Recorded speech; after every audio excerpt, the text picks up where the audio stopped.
Dakle, predizborna priča na ovim talasima Radio Bara. Moji gosti su ljudi iz Hrvatske građanske inicijative koji će predstaviti program svoje partije. A pričat ćemo naravno o još ponečemu. Prvi gost, 20 ili malo više minuta, bit će Darko Perić. On je koordinator za Bar Hrvatske građanske inicijative, kandidat za poslanika. Gospodine Periću, dobar dan i dobrodošli na talas Radio Bara. Dobar dan, hvala što ste nas pozvali. Pozdrav za vas i naravno za sve slušalce.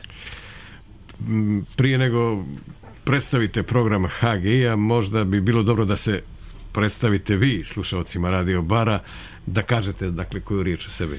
Pa eto, ja sam, kao što ste sami rekli, Darko Perić iz Bara, tačnije iz Šušanja. Mještanin sam, po struci sam diplomirani pravnik i eto, ovdje sam danas da predstavim program Hrvatske građanske inicijative i da malo, eto, iako je i do sada postojala, da malo i u Baru promoviramo i predstavimo uopšte program te partije. Opštinski odbor još nije formiran HGI u Baru, vi ste dakle koordinator. Da, još uvijek ne postoji opštinski odbor, ali eto, nadamo se da će ga biti, i to je jedan od ciljeva. Vi ste dakle na ovoj listi od 52 člana, čini mi se, koji su za Skupštinu Crne Gore. Ima li još Barana na toj listi? Ima gospodin Božo Šaltić i gospodin Dragan Marstijepović. Dakle, trojica iz Bara ima na listi Hrvatske građanske inicijative. Dobro, da čujemo sad nešto o programu Hrvatske građanske inicijative. Pa eto, što je bitno naglasiti, Hrvatska građanska inicijativa, ona postoji već 18 godina, dakle od 2002. godine, dakle formirana je u državi koja se tada zvala Srbija i Crna Gora, međutim i tada je imala jasan stav o putu kojim bi Crna Gora, kao naravno naša domovina, naša zajednička kuća, trebalo da ide. Tako da jedan od glavnih ciljeva i pravaca kojima se vodila naša partija je naravno ulazak u NATO, što se i ostvarilo.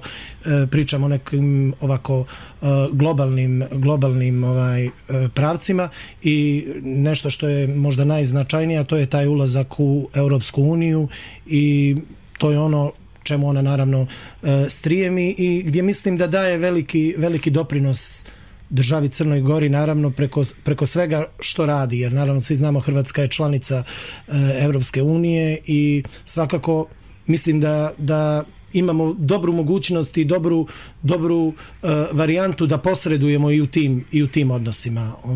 Što se tiče same kampanje za ove izbore koji će se održati u avgustu, koji će se održati sad ovog mjeseca 30. avgusta. Znači, imam da kažem da je to sam slogan Svim srcem za Crnu Goru dosta govori o tome da, iako smo neko ko čuvamo svoj identitet, svoju vjeru, svoje postojanje, naše srce kuca za Crnu Goru i to je ta priča kojom se vodimo. Šta Hrvatska građanska inicijativa, koja nastupa pod sloganom Svim srcem za Crnu Goru, očekuje od ovih izbora? Pa od ovih izbora naravno očekuje da kao što sam već i rekao, kao što smo i započeli, da tim putem uopšte krenuću od Crne Gore, da Crna Gora nastavi tim putem, a da Hrvatska građanska inicijativa kao ajde, usudit ću se da kažem, jedina prava partija koja predstavlja hrvatsku zajednicu, bude svakako sastavni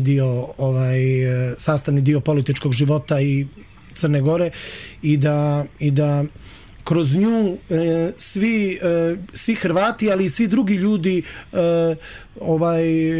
mogu da ostvare, eto kako kaže i sama kampanja, život dostojan čovjeka. Pomenuli ste da ste jedini pravi predstavnik hrvatske zajednice u Crnoj Gori. Naravno, iz Hrvatske građanske inicijative je proistekla i Hrvatska reformska snaga u Crnoj Gori. Dakle, i tu su sad dvije partije. Da li se ljudi hrvatske nacionalnosti osjećaju sigurnim u okrilju tih takozvanih nacionalnih partija? Imali nekako se stidljivo izjašnjavaju, čini mi se još uvijek da su Hrvati. Ne znamo zapravo koliko ima Hrvata u Crnoj Gori koji su uključeni u te nacionalne partije. Znate kako, ja mislim da je to jako je zanimljivo pitanje koje ste postavili onako u centar. Baš mislim da jeste to još uvijek slučaj, možda manje u Boki Kotorskoj, a kada se radi o Baru, eto, pošto ja sam, kao što sam rekao, mještanin, svakako da postoji dio stanovništva koji je hrvatske nacionalne pripadnosti, a ne izjašnjava se tako. To su neki vjerovatno relikti i ovih prošlih vremena, pogotovo 90-ih godina i slično, ali opet s druge strane nacionalna svijest je nešto u šta se nikako ne smije zadirati i sve drugo bi ličilo na bilo kakvu neko negovaranje ili prisilu. Dakle, to je do same osobe kako će se osjećati, ali svakako da jeste. Dakle, za razliku od mnogih drugih nacionalnih, da tako kažem, nacionalnih manjina u našem gradu, mislim da najstidljivije Hrvati izražavaju svoju nacionalnu pripadnost u Baru, ali eto, tu smo da i o tome porazgovaramo i da ljudi jednostavno da ljudi koji žele da se izjasne, mogu da se izjasne i da mogu da kažu ko su, što su i zašto ne, jer mislim da se tek dobro osjećate onda kada ste to što jeste.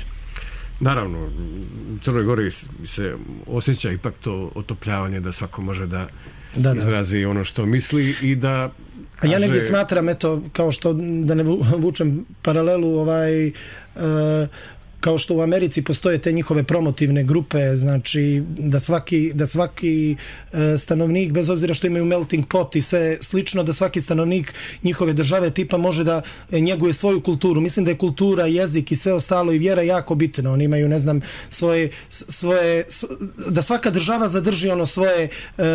Pričam sad vučem paralelu sa Sjedinjenim državama, da ne znam, Italijani imaju večeri svoje kulture, da ne znam, Španci imaju večeri svoje kulture. Mislim da je jako bitno da je to ono što Crnu Goru može da ta multikulturalnost da je dovede, da je to u stvari to jako dobra stvar, da to nije loša stvar, da ne mora da bude loša stvar, nego naprotiv, da baš ta raznolikost može da bude nešto što bi nas učinilo još boljima. Neka krucijalna pitanja ili uopštena globalna pitanja kada se radi o parlamentarnim izborima, ne samo u Crnoj Gori nego uopšte, ostavit ću za mog narednog gosta Zvonimira Begovića. Dekovića. Kako? Dekovića. Dekovića, izvinjavam se. Dekovića, kandidata za poslanika također i potpredsjednika HGI-a.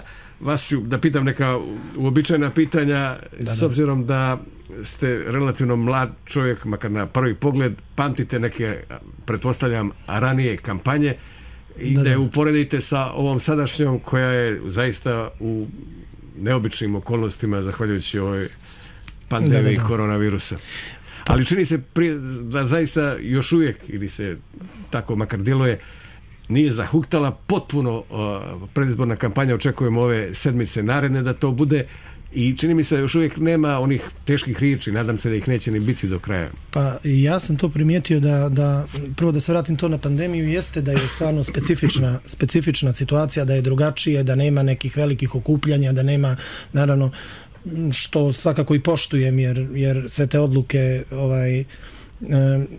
odluke struke i nacionalnog koordinacionog tijela treba poštovati, jer ipak ja mislim da je zdravlje građana svakako najvažnije od svega. A s druge strane, što kažete za teške riječi, pa nema, možda su one prešle sad u ovom smislu na neki drugi teren, na društvene mreže, na tu varijantu, više to smo sudionici svakog dana da se može vidjeti po društvenim mrežama, ali ne, mislim da je umjerenija nego ranije godine. Sad ne znam da li će, što kažete sad u zadnjem dijelu te predizborne utakmice da, može se malo pojačati retorika. Svakako, da, ali mislim da sve, eto, iz neke moje perspektive ide ok, fair i korektno. Ali čudno je ovo ratovanje na društvenim mrežama. Dakle, ko tu ovlada, ko tu ima najbolji rating, on će najbolji rezultati postići, očigledno.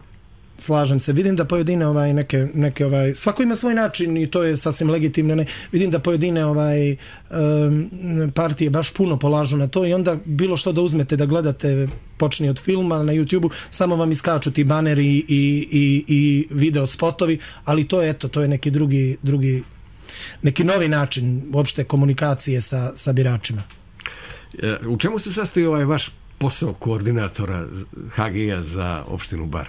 Pa eto, ima tu, osnovno ću navesti, ne znam, provjera, pošto provjera znači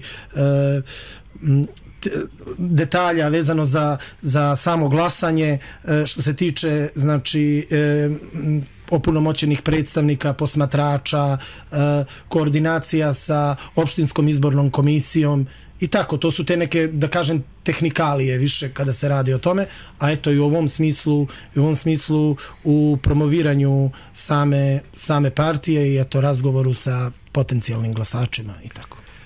Kako vam se čine ove ankete koje su bile prije izbora i kojih će vjerojatno biti još? Pa ankete, ja sam uvijek prihvatam to, ali rezervisan sam, znači ipak ja uvijek volim sačekati same rezultate izbora pa onda tek dati neki komentar. Mislim da je to i da to treba da postoji, a sad sve zavisi od toga ko vrši anketu i tako da u principu dobro je da postoje i dobro je da se ima neka vizija projekcija neka izbornih rezultata. A šta vi očekujete konkretno od ovih izbora? Ko će osvojiti najviše glasova? Šta vam se čini i kakva će biti politička scena nakon 30. avgusta u Crnoj Gori? Pa ja se nadam nego siguran sam da će to da bude onako kako i program naše stranke nalaže, a to je europski put Crne Gore i nastavak onoga što smo odavno krenuli, a to je svakako da je Crna Gora u društvu evropskih naroda kao što i pripada i to je to. Dakle, prozapadna priča, svakako to je ono čemu se nadam. A kako očekujete izlaznost na ovim izborima s obzirom na pandemiju i sve ostalo? Pa mislim da će to biti, jer sam bio i u razgovoru sa opštinskom izbornom komisijom, mislim da će to biti ok, da će to biti sve kako treba, jer postoje mjere, postoje ljudi, mislim da će izlaznost biti uobičajena, eto to je neko moje mišljenje da neće biti problema što se izlaznosti tiče. Ali čini se da ovoga puta svako može da nađe nekoga za koga može da glasa i za jednu drugu koaliciju, malo lijevo, malo desno, malo po centru, malo po sredini. Asortiman je velik, zaista. Da, i asortiman proizvoda je veliki i svako može da nađe onaj koji im odgovara. Čini mi se makar tako. Da, pa jeste. Tako je, mislim da ljudi generalno u Crnoj Gori imaju veliki izbor kada su stranke u pitanju, jer postoje države, ako sjetimo, koje imaju, ne znam, samo 2 osnovne partije i bez nekih velikih varijacija, pričam u svjetskom, u Crnoj Gori zaista ima, pogotovo ovaj put, to ste vidim lijepo uvidjeli, pogotovo ovaj put čini mi se da je baš veliki izbor. A recite mi vi kao predstavnik Hrvatske građanske inicijative, dakle kao deklarisani Hrvat, pretpostavljam da, osim u Crnoj Gori koja je vaša domovina i domovina svih nas, svakako, najviše gledate ili okrenuti ste prema Hrvatskoj. Kako se kod vas, što bi se reklo na hrvatskom, dotiču izbori u susjednoj državi?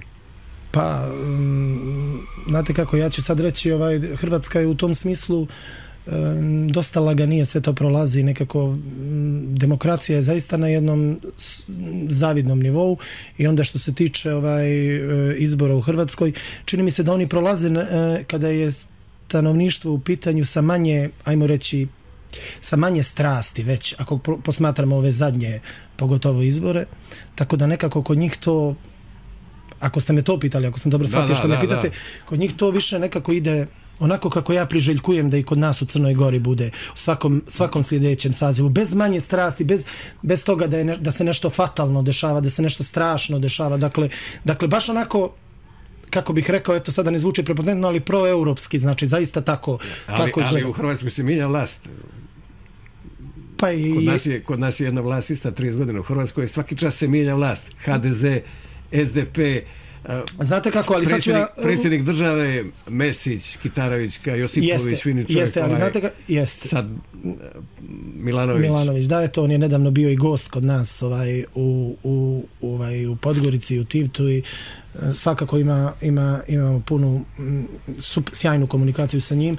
Htio sam reći, mijenja se vlast, ali negdje u Hrvatskoj, ako gledamo političku stranu, situacija je različita, zato što u Hrvatskoj ma ko došao za predsjednika, on ima isti stav kada je država u pitanju i tu nema nedoumice. Dobro kada je država, ali kad su neke druge stvari u pitanju, nemaju baš svi isti stav. Vidimo ovu, što recimo meni lično prija, nije bitno sad ova okrenutost malo ulijevo Hrvatske kad je došao predsjednik iz SDP-a. Milanović, neka drugačija retorika ipak u posljednje vrijeme. Slažem se da u tom smislu ima razlike koje, ali ćete se složiti vi sa mnom da kandidati u Crnoj Gori za predsjednika ili kada se radi o parlamentarnim strankama, da su njihovi stavovi o samoj državi mnogo drugačiji nego što su u Hrvatskoj. I da negdje mislim da, eto, možda je to jedan od razloga zašto se kod njih češće mijenja vlast. Mislim da je to... Da. Ima li još nešto što bi... Pa ništa, ja bih samo pozvao pogotovo Hrvate iz Bara da izađu na izbore, da glasaju i da eto, ja se nadam da dovoljno govori taj slogan svim srcem za Crnu Goru, da slobodno onako urade kako njihovo srce govori, jer ja, kao što kažem, naše srce jeste hrvatsko srce, ali svakako kuca i za našu domovinu, a to je Crna Gora i to je to. Koliko očekujete poslanika iz HGI-a u budućem sazivu Crnogorskog parlamenta? Pa, ja sam optimista. Ja ću reći 2 poslanika očekujem. Hvala vam na učešću u programu Radio Bara. A sad ide pjesma po, čini mi se, vašem ili vašeg kolege želji. Zajednička, da. Ja sam želja, Zemlja Dide mog, Meri Cetinić. Hvala vam.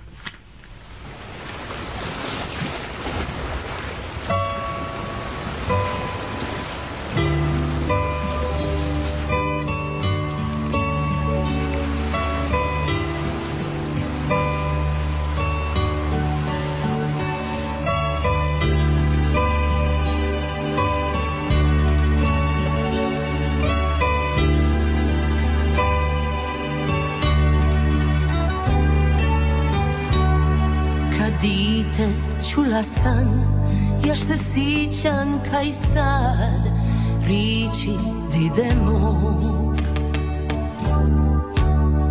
Upamti zauvijek da u njima vireni nisu oni kaj mi. I tako dođe dan da mi čovjek dobro znan hoće uzet nju. Al mi je ne damo, jer ona je dio nas i ostat ćemo tu. Cijeli život živim tu, ko u nekom plavom snu. To je zemlja dide mog i osamog, ja ostajem na njoj. Cijeli život živim tu, ko u nekom plavom snu.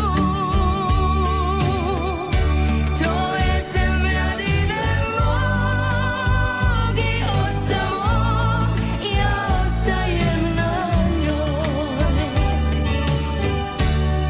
A ona je prilipa ko draga djevojka i svatko želi nju. Al mi je ne damo, jer ona je dio nas i ostat ćemo tu.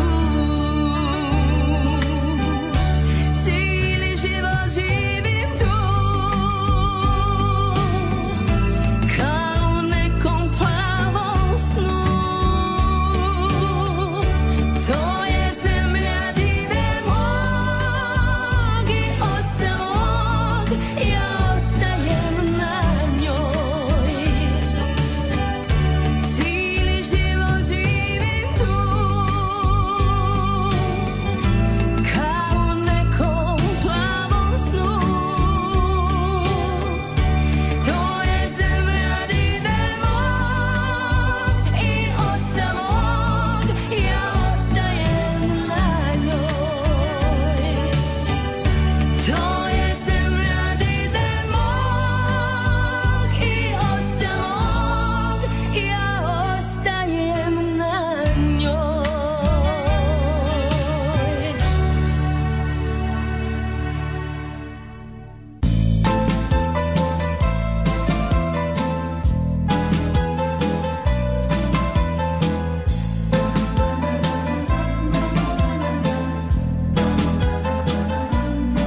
mi dođe dan da sreću nam pomuti, oproštaj tvoj moj. Olivera Dragovića ćemo da čujemo poslije priče koja slijedi, a slijedi priča sa Zvonimirom Dekovićem, kandidatom za poslanika Hrvatske građanske inicijative i potpredsjednika stranke u Crnoj Gori. Gospodine Dekoviću, dobar dan i dobrodošli na talase Radio Bara. Dobar dan i pozdrav vama i svim slušateljima Radio Bara. Jeste li prvi put u studiju Radio Bara? Prvi put u studiju Radio Bara, nisam do sada bio gost. I kako vam se čini radio u odnosu na neki drugi radi? Vrlo prijatna atmosfera od ulaska pa do vašeg studija. A recite nam onda na početku nešto, 2 rečenice makar o sebi da čuju slušalci Radio Bara i odmah da pređete na program. Evo, ja sam jedan od osnivača Hrvatske građanske inicijative i još nekih projekata. Davno sam već u mirovini, tako da sam posvećen radu u Hrvatskoj zajednici zadnjih 20 godina. Osnovao sam stranku, prvi smo osnivači u Crnoj Gori, prvi smo kao zajednica osnovali Hrvatski savjet u Crnoj Gori, nekoliko hrvatskih nevladinih udruga. Zaboravio sam da kažem da ste predsjednik Hrvatskog narodnog vijeća. Da, osnovali smo i jedini elektronski medij hrvatskog naroda u Crnoj Gori, Radio Dux. Eto, to bi bilo u najkraćim crtama. To je, bavimo se preko Hrvatskog nacionalnog vijeća, gdje sam ja predsjednik. Radimo na podizanju svijesti najviše kroz kulturna događanja, kroz bavljenja kulturom. Do sada smo tiskali oko 40 knjiga sa temom Hrvati, Katolička crkva, povijest Hrvata, znamenite osobe iz ovog prostora, ljudi i ono što su ti ljudi hrvatskog porijekla na ovim prostorima stvorili i čime smo obogatili Crnu Goru. Kako vam se čini izlaganje vašeg prethodnika, mlad, fin, vaspitan čovjek, Darko Perić? Ja sam Darka upoznao prije nekoliko mjeseci i žao mi je što ga nisam upoznao ranije. Upravo jedan dečko kakav treba ovakvoj sredini i mislim da je pravi reprezent te hrvatske kulture u ovom gradu i da će biti sigurno i dalje napredovati u Hrvatskoj građanskoj inicijativi kao takav. Da čujemo sad nešto o programu Hrvatske građanske inicijative iz vaše vizure. Evo, nešto je rekao Darko. Dakle, mi smo kao nacionalna stranka, možda bi trebalo to malo i razjasniti. Gledajte, Crna Gora, to je temelj Crne Gore. Ustav sam Crne Gore je definiran kao da je Crna Gora multietnička, multikonfesionalna i više nacionalna. Dakle, to je sam temelj ove države. Dakle, nacionalna stranka i nacionalna pripadnost jednog naroda ne mora nikako da bude u suprotnosti sa državom u kojoj mi živimo, sa građanskom orijentacijom naše zajednice prema državi Crnoj Gori. Dakle, ja često puta znam da kažem da upravo dom i domovina dolazi etimološki od te riječi dom. Mi svi imamo svoj dom u Crnoj Gori, naša domovina je Crna Gora, mi smo lojalni građani toj državi. Tu lojalnost smo pokazali u svakom teškom trenutku u kojem je bila Crna Gora, tako najviše 21. maja 2006. godine, kada su Hrvati aklamacijom glasovali za neovisnu Crnu Goru. Dakle, više je, ja bar tako doživljavam, da nije pristojno pitati Hrvate da li su lojalni, koliko su građanski orijentirani prema ovoj državi. Mi smo to pokazali onda kad je trebalo i nema potrebe svaki dan da nas neko propituje ili da se mi dokazujemo. Mi to dokazujemo našu lojalnost svojim životom, radom, trudom, našim ponašanjem od ulice, kroz kuću do političke scene. Mislim da smo tu prepoznatljivi i da taj svoj imidž gradimo i dalje. Dakle, uvijek znamo reći da u toj zajedničkoj kući da ona može biti samo bogatija ako je više različitosti, ali više razumijevanja između tih različitosti i da jednostavno vaša sreća ako niste Hrvat, ne može kod mene proizvoditi nesreću. Ja ne mogu biti sretan ako vama nije lijepo u ovoj Crnoj Gori. Dakle, moramo se potruditi da Crna Gora bude svima jednako pravna kuća i da svima bude jednako udobro u njoj, tek ćemo tada svi mi pojedinačno biti zadovoljni. Dakle, Hrvatska građanska inicijativa izlazi na parlamentarne izbore i izlazi na lokalne izbore u Kotoru i Tivtu. Čuli ste gospodina Perića, znam da ste pratili prethodno program Radio Bara. Rekao je optimistički da očekuje 2 poslanika u Skupštini Crne Gore iz redova Hrvatske građanske inicijative. Pitam i vas šta očekujete i šta očekujete na izborima u Kotoru i Tivtu? Tu je napravio jedan mali lapsus gospodin Perić. Ja ću samo da kažem da je Hrvatska građanska inicijativa, odnosno Hrvatska nacionalna zajednica u Crnoj Gori, zbog tog svog malog biološkog broja, nas ima 0,97% u stanovništvu. Znači, mi možemo imati samo jedan mandat. Upravo zbog afirmativne akcije preko koje se Hrvatska građanska inicijativa 2 godine izborila preko Venecijanske komisije da dobijemo smanjeni cenzus od 0,35% potrebnih od izašlog broja birača da bismo osvojili jedan mandat. Dakle, pošto imamo tu afirmativnu akciju u tom malom cenzusu, mi ne možemo imati nego jedan mandat. To je, bez obzira koliko i dobili glasova, mi možemo imati samo jedan mandat u Skupštini Crne Gore. Samo da to razjasnimo, pošto i meni nije baš to, sad mi je jasno, naravno, ali da pitam za Hrvatsku reformski snage u Crnoj Gori, da li oni mogu da imaju, ili ukupno mogu Hrvati samo da imaju jednog poslanika? Hrvati ukupno mogu imati samo jednog. Da.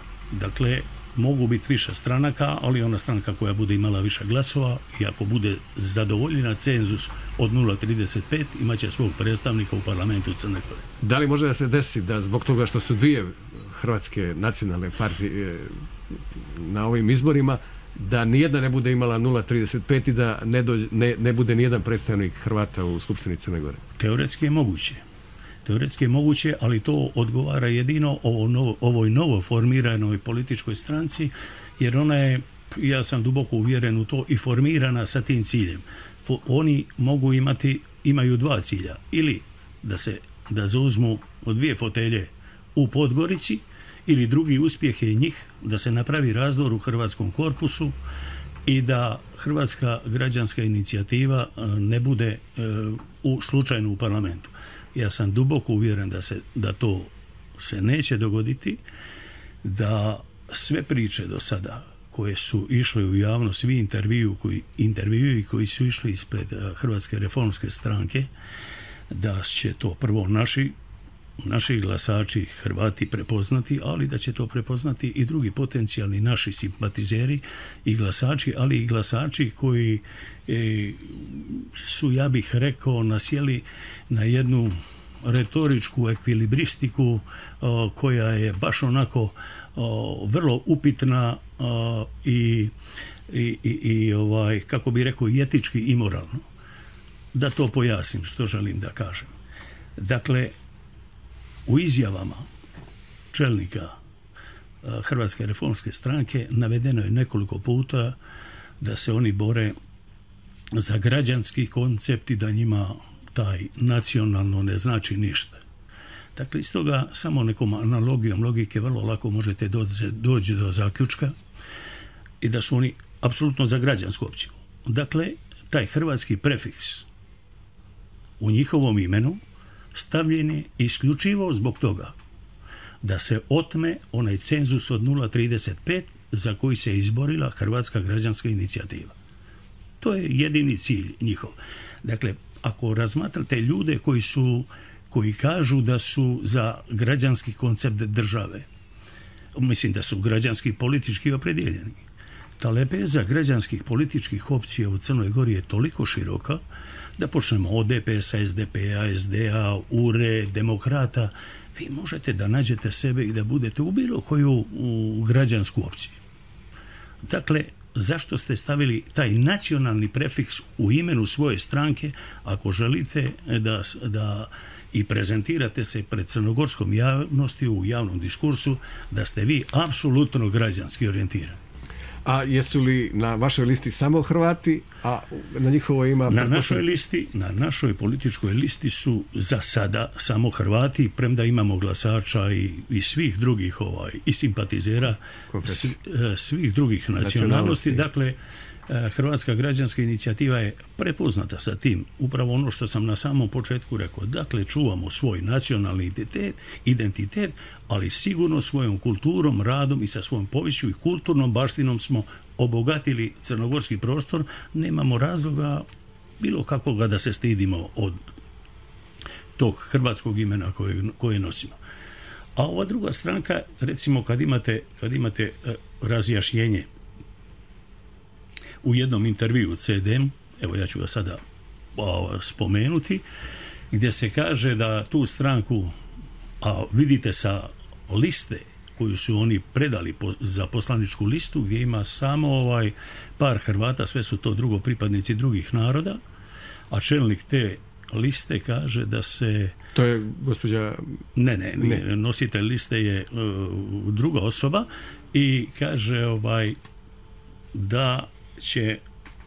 da se oni bore, da za njih glasuju Srbi, Crnogorci, Albanci i Hrvati i da će oni u Crnoj Gori, sada citiram, takvim građanskim konceptom stvoriti novu naciju. Dakle, gledajte, neko živi još u nekim vremenima Jugoslavije, iako je neko rekao, da sad ne citiram, znam i ko je rekao, da je najveći domen ili doseg Jugoslavije bio napokon što je osvijestila južnoslavenske narode od zablude koja se zvala Jugoslavija, a mislim da će 30. avgusta također biti puno njih osviješteno od zablude koja se zove Hrvatska reformska stranka. A mislite da je Jugoslavija bila zabluda? Pa ja osobno mislim, ne mislim nego tvrdim da jeste, jer da nije bila ne bi se onako u krvi raspadala.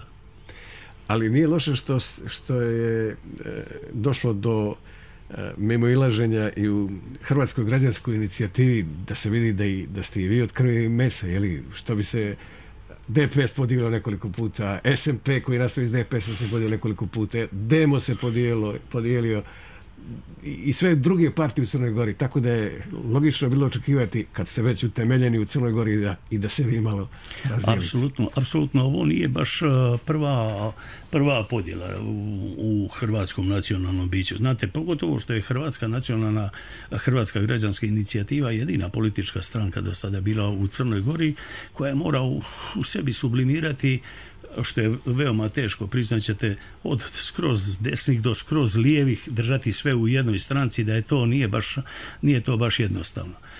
Ali ja prihvatam taj pluralitet političkih opcija i da na jednoj utakmici, fair utakmici, pobjedi onaj ko je bolji. Ali da vam kažem nešto, teško možemo prihvatiti činjenicu da je ta utakmica ili da je ta želja od samog starta imala dobru namjeru, ili reći slobodno ovako poštenu namjeru, kad imate isto u jednom intervju da stranku, novu reformsku stranku pravi bivša ministrica i direktor aerodroma Tivat. Dakle, i ministrica i direktor aerodroma su na toj funkciji još uvijek i danas i dan danas ispred, dokle mi radimo ovaj intervju, ispred Hrvatske građanske inicijative. I koriste cijelu infrastrukturu, iako pričaju u intervjuima kad budu oni pobjedili, kad budu popili kafu u Crnoj Gori, da će svak dobiti na SMS poruku da ta kafa nije iz budžeta Crne Gore. A danas su koristili i službene automobile i službene telefone, obilazili Crnu Goru i lobirali protiv Hrvatske građanske inicijative sa tih pozicija. Zbog čega je to tako? Jesu oni osjetili da će biti smijenjeni? Pretpostavljam da je to neki osnovni motiv. Ako imaju sve prinadležnosti, znači ministrica, ili kako vi kažete, ili ministarka, i direktor aerodroma, ja mislim da je to jedno od najljepših mjesta, direktor aerodroma Tivat u Crnoj Gori. Pa jeste, to je zbog toga i čudno. Mi smo imali razlog po meni razlog svemu tome je što smo mi imali prije više od godinu dana sabor stranke na koju smo izabrali novog predsjednika, gospodina Adrijana Vuksanovića, i da je sve ovo što danas koriste, ovo što ste vi rekli, najbolja mjesta koje su se mogla dobiti, dakle, da je samo pitanje i želje kod koga će stajati pečat i kasa. A ovo je drugo sve jedna priča koja treba da zamagli suštinu. Evo, moram reći samo što se tiče Hrvatske građanske inicijative. Gledajte, da li smo mi bili uspješni u Crnoj Gori? Ja tvrdim da jesmo i ovako malobrojni i to vrlo, vrlo značajno uspješni. Mi smo u 2 mandata uspjeli da dobijemo mjesto ministra u vladi Crne Gore ispred Hrvatske građanske inicijative. Dobili smo mjesto direktora aerodroma u Tivtu. Mi smo i u prošlom sazivu imali poslanicu svoju u Skupštini Crne Gore. Mi smo u Tivtu postavili direktoricu osnovne škole. Dakle, više smo nego uspješni. Ali moram priznat, u toj svojoj uspješnosti imali smo i neke manjkavosti, a naša najveće, bar po meni, najveća zamjerka HGI-u je slaba kadrovska politika što se tiče ovih političkih mjesta koja sam nabrojao, ali to vam je kao i u životu, znate, često ljudi padnu na neke slatkorječivosti, pa dokle ne otkrijete pravo lice, dok se to lice samo ne otkrije, onda ne možete ni znati sa kim imate posla. Kad smo već kod kadrova, imate 52 kandidata na listi za Skupštinu Crne Gore. Zašto niste sastavili listu sa svih 81 kandidatom? To nekako djeluje na prvi pogled malo moćno, kao da je partija. Razumijete to što ću da vam kažem?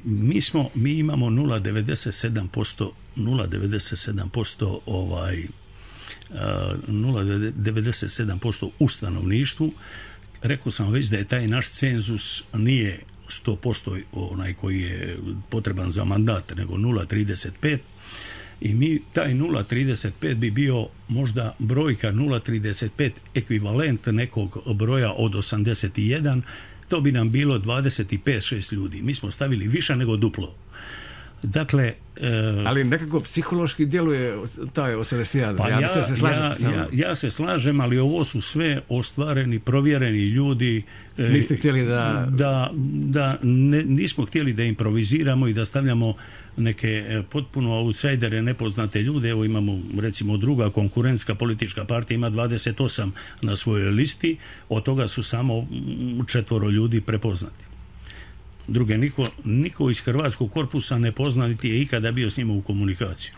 Da vas pitam i javno ono što sam vas pitao tamo prije nego što smo ušli u studio, evo, čujem kako govorite ovim i bokeškim i hrvatskim malo dijalektom, za razliku recimo od naših ljudi koji odu u Srbiju ili u Hrvatsku, odmah počnu da pričaju ekavski, ili tamo u Zagrebu kao da su rođeni Hrvati. Slušamo recimo i Milorada Pupovca, nema nikakve razlike između njega i bilo kojeg hrvatskog građanina. Je li to malo, slušao sam i Vesnu Perović, sjećate se, je li kad je bila predsjednica Skupštine Crne Gore, lepi, tačni ekavski je govorila. Je li to malo ni podaštavanje Crne Gore ili je u pitanju nešto drugo? Mala zemlja Crna Gora, pa velike zemlje okolo zadrže svoje dijalekte. Ne, apsolutno niste u pravu. Dakle, nisam rekao, nego pitam. Hrvatski jezik je identitet hrvatskog naroda. Bez jezika, kao što je rekao Petar Preradović, po jeziku si sve ono što jesi. I kako pticu prepoznaješ po pjevu, tako čovjeka prepoznaješ po govoru. Dakle, ništa tu nema strašno. Mi smo u Ustavu navedeni kao autohtoni narod, i hrvatski jezik je u Crnoj Gori u službenoj upotrebi, Ustavom zagarantiran. Dakle, samo je pitanje da li vi imate autocenzuru ili da li još živimo u nekim prošlim vremenima kad nije bilo popularno biti Hrvat, kad se živjelo u nekim stereotipima i to. Slušajte, ja pričam u javnom prostoru i sve dopise koje sam napisao zadnjih 20 godina su napisani na hrvatskom jeziku i nikad nijedan nije bio vraćen ili da me neko upitao zašto pišem na hrvatskom jeziku. Dakle, to je ustavna kategorija i to je neupitno. Srbi da pišu na srpskom, crnogorskim. Mogu ja pisati. Ja sam rođen u Crnoj Gori. Ja ovdje imam 68 godina. Djelujete znatno mlađe. Hvala vam. Ja kad pričam ovdje u slengu, dakle ja pričam taj dijalekt bokeški, jer naravno dijelimo mi svi ovdje koji smo u Crnoj Gori, nas je lako prepoznati ko dolazi po govoru. Da, ko je iz Nikšića, ko je iz Pljevanja, ko je iz Boke, ko je iz Bara, Cetinja i Podgorice. Jasno, to je lako prepoznati. Mi govorimo najgorim jezikom, dijalektom, Bar, Cetinje, Podgorice. Ali gledajte, mi smo tu rođeni i dijelimo i prostor i sudbinu tog prostora. Ja recimo, moji su rodom iz Šibenika. Ja kad odem u Šibenik, ja kad negdje u kafani ili negdje kad kažem Jesse, u prostoru gdje se govori čista ikavica, pola kafane se okrene da pogleda ko je to. Ja. Dakle, gledajte, ništa to nije strašno. Ništa to nije strašno. Ja znam, recimo, evo, mogu vam reći, možda evo, da se i pohvalim sa tim. Ja sam bio zaista iznenađen, prijatno. Sad sam dobio od gospodina Borkovića, povjesničara iz Pakraca, koji radi za Pakračku episkopiju, dobio sam službeni dopis da Hrvatsko nacionalno vijeće, sa zamolbom da mu Hrvatsko nacionalno vijeće pošalje naša izdanja za njihovu biblioteku.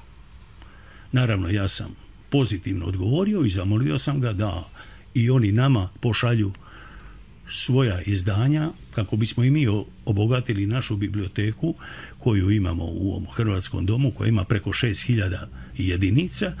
Dakle, nismo mi opterećeni sa ničim. Evo čemu mi radimo. Mi smo tiskali knjigu prošle godine, Kotorski misal.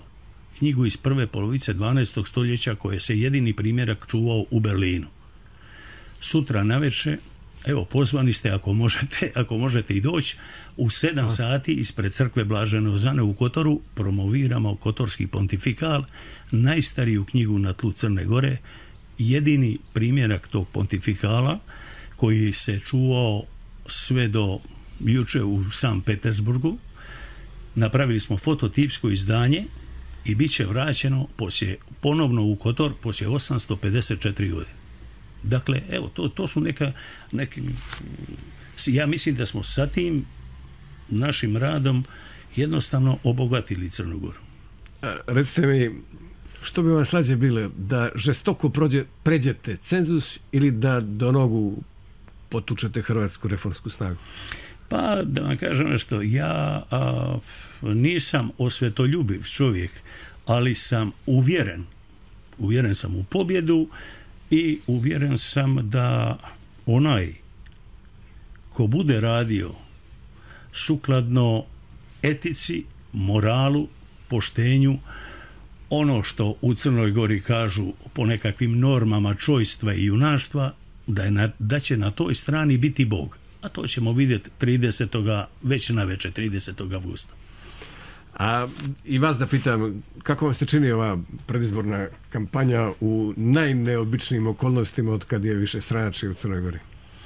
Evo i ovaj naš razgovor, da nas neko vidi bal pod maskama, je pa jeste, samo što se vi pridržavate potpuno, znači vi ne skidate masku, ovaj vaš mlađi član je malo koketirao se, spusti, podigne i tako dalje. Dobro, disciplina se istuči. Da. Dakle, jeste malo neobična kampanja, epidemija je apsolutno na sceni, vidimo kako se mijenjaju te brojke i umrlih, nažalost, i oboljelih, i novo oboljelih.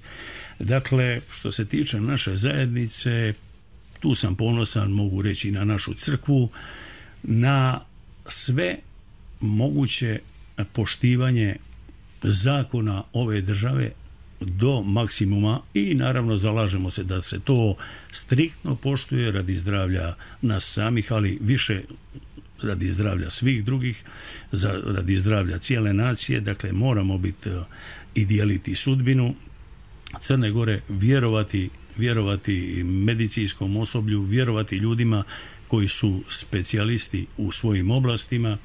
To nam je jedino preostalo da se, kako bismo se što prije izvukli i oslobodili ovog. A sad za kampanju, nema još uvijek teških riječi, nadamo se da i neće biti ni u ovoj posljednjoj sjednici pred izbor. Mislim da nijedna kampanja do sada nikada nije uspjela kad se išlo nešto ad hominem, kad se išlo na čovjeka, i ne treba to ići na čovjeka, nego treba ići na pojave, osuditi pojave. Evo, naš zastupnik u parlamentu je okarakterizirao novu političku stranku kao jednu pojavu koja se događa u prirodi. Povremeno ona bude, bljecne, nestane kao grad kad padne, napravi neku malu štetu, ali brzo se otopi, zemlja ga upije i idemo dalje. Mogu da vas pitam nešto što ne morate naravno da odgovorite na to pitanje, ali rekli smo da mogu da vas pitam šta god hoću. Za koga ste navijali? Za Milanović ili Grabar-Kitarović na predsjedničkim izborima? Pa evo, ja ću vam reći najiskrenije, potpuno mi je svejedno, za niko nije imao moj preferencijalni glas, niko. Za mene, kod mene baš u Hrvatskom nacionalnom vijeću, ja sam primio gospodina Josipovića, bivšeg predsjednika Vujanovića Crne Gore, primio sam 3 put gospođu Kitarović, primio sam sada gospodina Milanovića, u komunikaciji sa svim predsjednicima država, premijerima, 2 predsjednika Sabora, jedan je bio iz HDZ-a, drugi je bio iz SDP-a. Dakle, kogod dođe iz moje matične države, iz Republike Hrvatske, bio on predsjednik Sabora ili predsjednik vlade, on za mene dolazi kao institucija. Mene uopće ne interesira njegovo ime ili moja osobna simpatija ili antipatija prema osobi. Ali to je kao političara. Ali kao čovjeka, morate imate neke simpatije prema nekome, manje ili veće. Evo sada ću možda biti potpuno... Jer može neko da ne voli ovog premijera Hrvatske, jer on je gospodin čovjek ovako pojavom, pričom... Pa da kažem što uvijek imate oni koji vas voli. Naravno, ja sam objektivni posmatrač kad je Hrvatska u pitanju, tu nemam neke velike emocije. Ja ću sada reći možda malo neobično, pošto je naša direktorica radija išla na stažiranje kod gospodina Plenkovića kad je radio u Europskom parlamentu. Dakle, on je iz HDZ-a, gospodin Milanović je iz SDP-a. Ja sam sada u dva susreta na proslavi 5. kolovoza, kad je bila proslava Oluje, čuo govor gospodina Milanovića i čuo sam govor gospodina Milanovića sada na Sinjskoj alci, i ja mogu stvarno ovako kao Hrvat s ponosom reći da sada ne znam za koga bi više navijao kad čujem govor Plenkovića ili Milanovića. Vidim da su to zaista 2 europska državnika i mislim da sada u Hrvatskoj nema toliko prijepora, tih političkih razlika između njih kad su oni zauzeli pozicije premijera i predsjednika države, da im je država prioritet, i mislim da bi to trebalo, evo, to je možda jedan ideal Hrvatske građanske inicijative sa kojim bismo htjeli da živimo svakodnevni život u Crnoj Gori, da nam Crna Gora zaista bude kao što nam je i obiteljski dom, da ovdje živimo svi, da nam to bude prioritet, da gradimo Crnu Goru, da je obogaćujemo i naravno da je svi zajednički čuvamo. Imate li putovnicu? Pretpostavljam da imate. Ja nemam. A možete da imate li tako mogu da imam. Bili biste u Europskoj uniji onda? Pa dobro, ja se nadam da ću i s ovim prostorima i našim apsolutnim zalaganjem biti sa crnogorskom putovnicom uskoro u Europskoj uniji. To me zaista stremimo. Jedva čekamo svi. To je pitanje kad ćemo biti u Europskoj uniji. Hoćemo brzo, ako Bog da. Pošto imamo još 10 minuta, ne bih želio da vas uskratim ni za 1 sekund. Malo o lokalnim izborima u Kotoru i Tivtu. Tradicionalno se HGI dobro drži u Tivtu. Kakva je situacija s Kotorom? Pa i u Kotoru smo imali do sada jednog odbornika, u Tivtu smo imali dva. Bilo je i tu promjenjivih oscilacija političkih, malo više, malo manje, padova, uspona i tako. Ali mislim da su naši birači, naročito u Boki Kotorskoj, prepoznali temeljnu, kako bih rekao, ne znam da ne upotrebim neku grubu riječ, da ja sada u ovom predizbornom vremenu kažete, nemate li mnogo prostora za drugačiju priču? Ovaj mlađi čovjek možda ima, on je tek početnik, vi ste iskusni Vuk, morate se, neku grubu riječ, prvi u prostoru sada predizbornom, kao što smo rekli, sve to ide korektno. Dakle, prepoznali su inicijativu ove Hrvatske reformske stranke. Mislim da je ta stranka u Boki Kotorskoj, a u Boki Kotorskoj živi 80% Hrvata koji su iz Crne Gore. Dakle, ti Hrvati su sada tako homogenizirani samom pojavom ove stranke, druge, da su jednostavno, nadam se, dobrom uspjehu i u Tivtu i u Kotoru. I još više to potvrđuje ta briga nove hrvatske stranke, da u prostoru gdje najviše ima Hrvata u Crnoj Gori, gdje 80% Hrvata živi, nisu izašli na lokalne izbore ni u Tivtu ni u Kotoru. Dakle, nema nikakve priče, sve su to floskule da se oni bore za status Hrvata i interes hrvatskog naroda. Oni se bore za dva politička mjesta u Podgorici i to je jasno i to treba ovako jasno i glasno reći. Žulja vas malo ova Hrvatska reformska snaga, malo pa se vratite. Ne žulja me ona, nego me žulja me samo taj neetički i takav odnos koji nije primjeren hrvatskom narodu i jednostavno samo mi smeta, ne smeta mi uopće to što oni rade, nego samo mi smeta da ljudi koji tako rade ispred svog imena stave hrvatsko ime i da ga tako zloupotrebe. To mi zaista smeta. Još ponešto da vas pitam, Mladost ili Jug, Hajduk ili Dinamo, Jugoplastika, odnosno Split ili Zadar, kako stojite na tom planu sportskom? Ja mogu reći, ja sam se kao mlad bavio gimnastikom,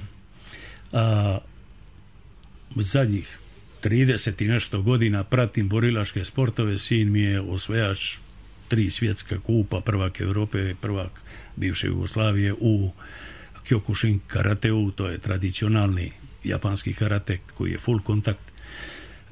Tako da to pratim radi djece.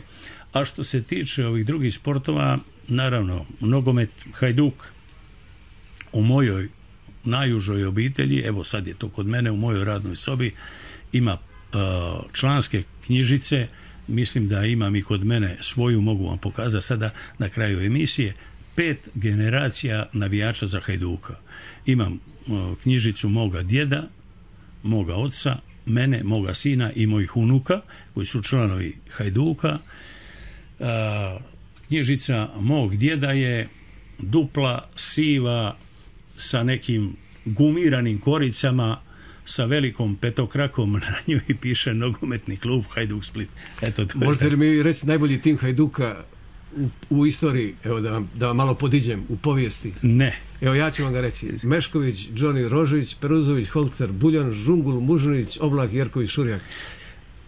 Hvala vam, ali još vam moram reći da smo prije 2 godine Hrvatsko nacionalno vijeće je sa ekipom navijača iz Kolašina napravili smo promociju knjige 100 godina Hajduka u Kolašinu i mogu vam reći da malo gdje u Dalmaciji da bi bilo toliko emocije jasno vidljive u publici kao što su ti navijači iskazali prema Hajduku.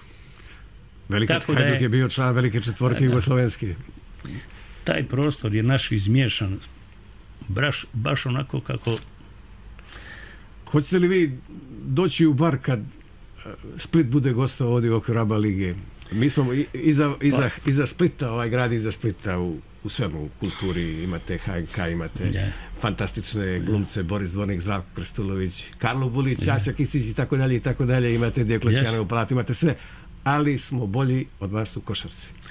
Pa dobro, da vam kažem nešto. Bez obzira na slavnu Jugoplastiku.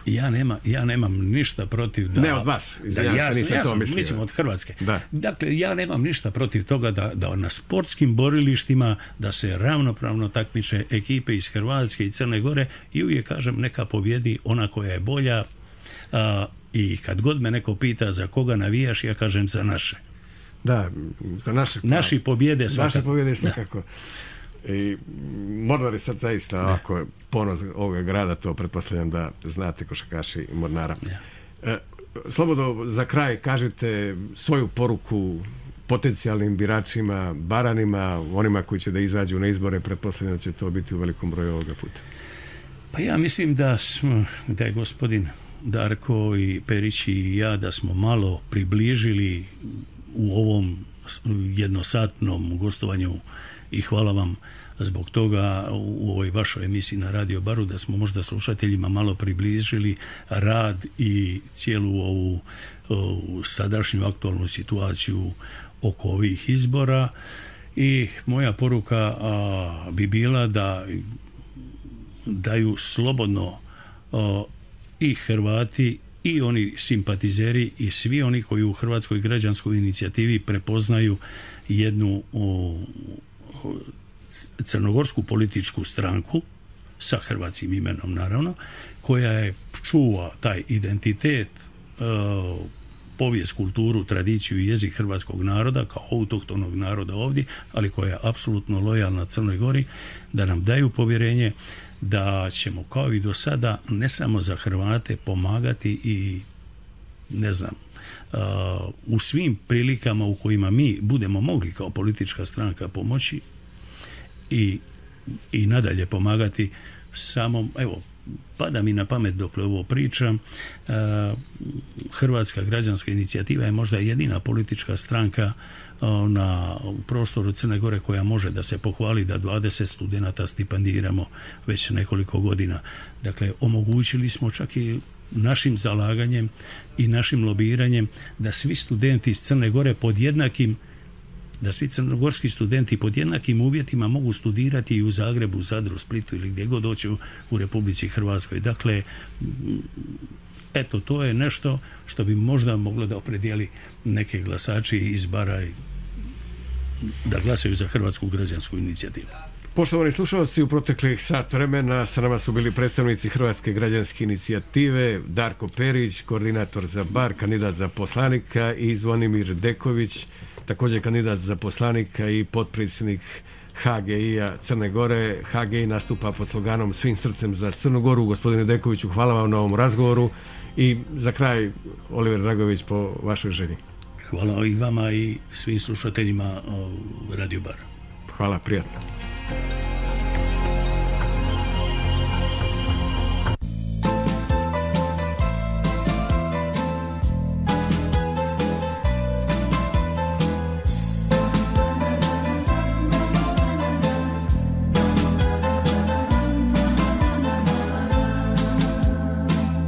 I ko mi dođe dan da sreću nam pomuti, oproštaj tvoj i moj i rijeka suza vreli, na mojoj ruci šal samo ću srce sluti, iz mog života sad ideš ti. Anđela, anđela, znaj kad budeš daleko, tvoga će sunca sjaj isto da me grije. Anđela, anđela, znaj da čeka te netko i da ti vjeruje još više nego prije. Anđela, anđela, znaj kad budeš daleko, tvoga će sunca sjaj isto da me grije. Anđela, anđela, znaj da čeka te netko i da ti vjeruje još više nego prije.